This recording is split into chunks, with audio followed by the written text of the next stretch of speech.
Alors, vous pouvez faire un commande A, CMD A, CTRL A sur le PC, commande A sur le Mac. C'est donc sélection tout, où vous englobez avec la flèche noire les vecteurs en tout cas.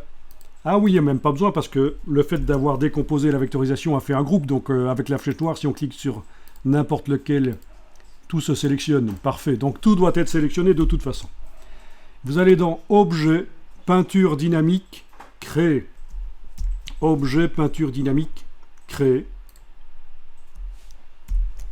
Rien ne se passe. Mais si on va voir dans la palette des calques, on va voir que on a une peinture dynamique, un système de peinture dynamique.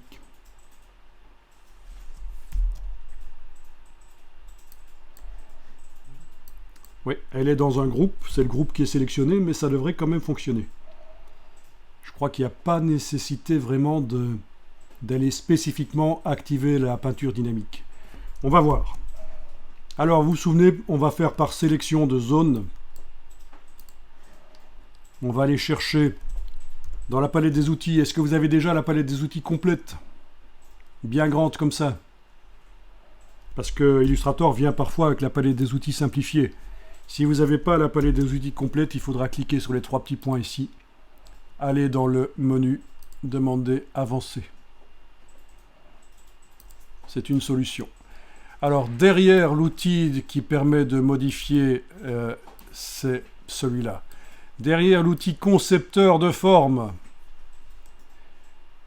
vous avez le pot de peinture et l'outil sélection de peinture dynamique. Vous entrez dans le menu, vous allez sur la barre verticale du bout. Vous avez détaché ça. Et maintenant, avec cet outil-là, quand vous survolez, vous voyez que vous n'arrivez à sélectionner que les traits. C'est pas génial. Les traits, en plus, ils ne doivent pas être sélectionnés, ils doivent rester noirs. Mais si on va à l'intérieur du lapin, ça se sélectionne.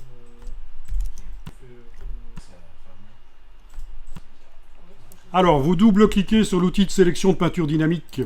Comme ça, vous avez ces options qui apparaissent. Et là, vous pouvez décocher contour. Comme ça, il n'y a que les fonds qui sont sélectionnables avec cet outil. C'est pas plus mal. Ah ben c'est parce qu'il était. Alors, ok. Donc là, il sélectionne toujours les... Ah, parce que ça, il considère que c'est une forme, en fait. Et pas des contours. Ok, c'est pas grave. Ça ne nous a pas beaucoup aidé ce qu'on vient de faire, du coup. C'est pas grave. Alors, en tout cas, la plupart d'entre vous, avec cet outil, n'arrivent pas à sélectionner l'entièreté des zones blanches, là, du corps, de la tête, etc.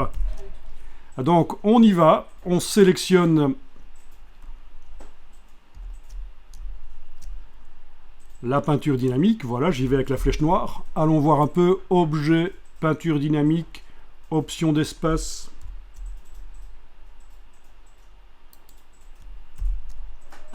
Par rapport à tout à l'heure, remarquez qu'on n'a pas le bouton en bas à droite qui s'appelle par défaut. Parce qu'on est en train de modifier les réglages pour cette peinture dynamique-là. Tout à l'heure, c'était pour les prochaines peintures dynamiques qu'on allait faire, qu'on a modifié le réglage par défaut. Ici, c'est pour celle-ci spécifiquement. Donc, tu as toujours par défaut qui est indiqué parce que tu as oublié de sélectionner avec la flèche noire la peinture dynamique. Il faut sélectionner avec la flèche noire le système de peinture dynamique. Il ne s'agit pas de sélectionner une zone avec ceci. Non, non, c'est la flèche noire. Et alors ici, limite de la peinture dynamique. Ici, on va mettre décalage personnalisé.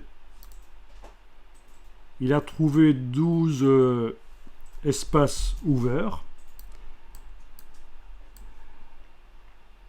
Ah, est-ce que vous voyez déjà que des petits traits rouges se sont mis? Voilà, mais pas partout, juste au plus petit. Vous allez donc devoir augmenter ici la tolérance aux grands espaces.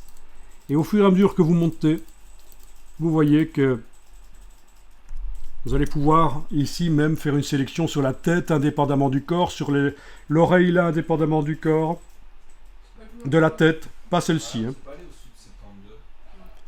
Ah oui, on est quand même limité.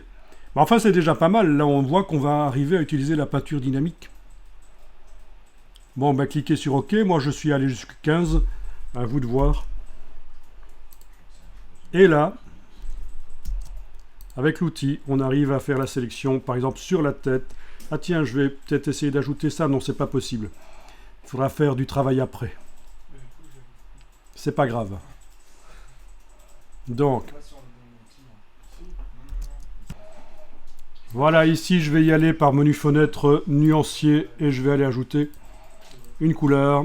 Je vais aller dans les bruns pour directement avoir quelque chose d'assez tolérable par rapport à un lapin, mais en fait, les couleurs qu'on choisit au départ, ça n'a pas une importance énorme. Puisqu'on peut les changer après. Voilà. Oui, il y a des zones qu'on ne sait pas prendre, mais ça, il faut faire avec. On modifiera après. Évidemment. Il ne faut pas essayer de tout faire nécessairement là. Bon, je pense que là, comme ça, c'est pas mal.